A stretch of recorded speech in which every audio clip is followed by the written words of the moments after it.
19 জুলাই যখন বিজিবি সদস্যরা রামপুরাতে নির্বিচারে গুলি চালাচ্ছে তখন সেখানে উপস্থিত হন মেজর জেনারেল আশরাফুজ্জামান সিদ্দিকী। ছবিতে লেফটেন্যান্ট কর্নেল রেদওয়ানের পাশে বিজিবির মহাপরিচালককেও দেখা যায়।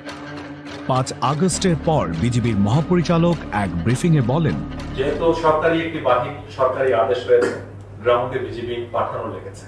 এই ক্ষেত্রে বিজিবির সর্বোচ্চ চেষ্টা ছিল, সর্বাধিক চেষ্টা ছিল যাতে একটি প্রাণও বিজিবির হাতে মৃত্যু না ঘটে।